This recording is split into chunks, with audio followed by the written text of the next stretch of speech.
तो हेलो मेरे प्यारे भाइयों, मैं आपके लिए लेकर आ चुका हूँ क्लास 10th साइंस के कुछ ऑब्जेक्टिव क्वेश्चन जो आपका बोर्ड एग्ज़ाम में आ सकते हैं। इम्पोर्टेंट क्वेश्चन है एक वाक्य के उत्तर में, तो इनको आप देख लीजिए।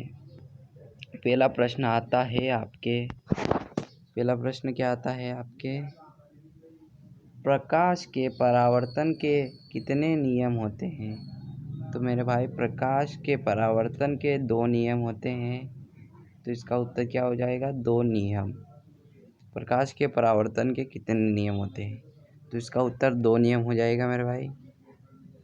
अब हम दूसरे प्रश्न की ओर आगे प्रस्थान करते हैं। तो हमारा दूसरा प्रश्न क्या है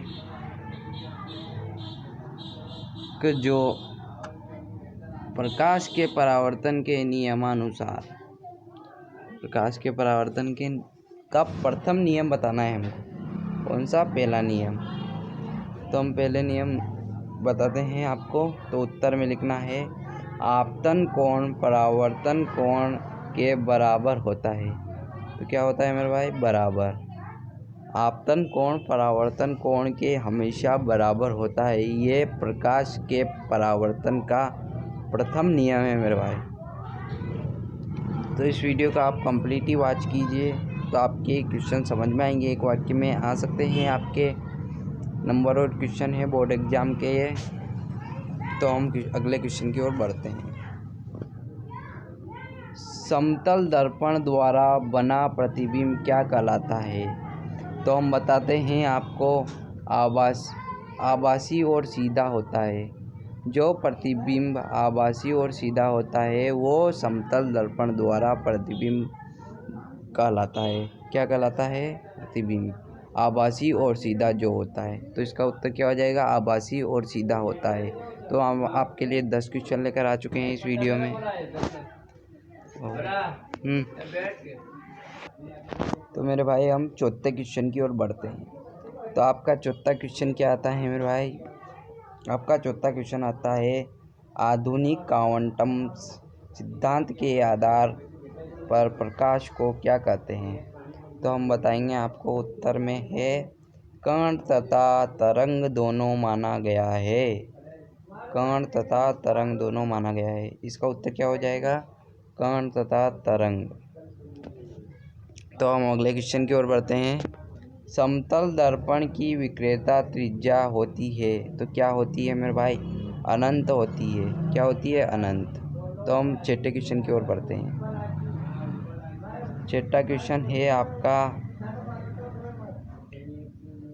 छठा क्वेश्चन परावर्तन के लिए विचरण कोण को मान होता है। क्या होता है विचरण कोण का मान?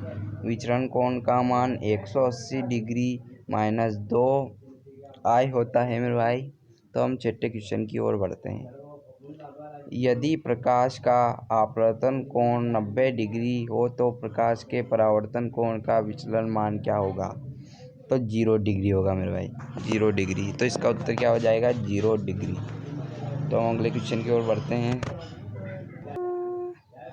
किसी दर्पण की फोकस दूरी वक्रता त्रिज्या की क्या होती है? तो इसका उत्तर हो जाएगा आधी होती है। क्या होती है मेरे भाई? आधी। किसी दर्पण की फोकस दूरी वक्रता त्रिज्या की आधी होती है। तो 9वें क्वेश्चन आता है हमारे सोलर कुकुर में कौन सा दर्पण उपयोग होता है? तो कौन सा दर्पण होता है? अवतल दर्पण। तो इसमें क्या आ जाएगा? अवतल दर्पण। हम 10वें क्वेश्चन की ओर बढ़ते हैं। अब हजामत बनाने के लिए कौन सा दर्पण उपयोग होता है? तो हजामत बनाने के लिए अवतल दर्पण का उपयोग करते हैं।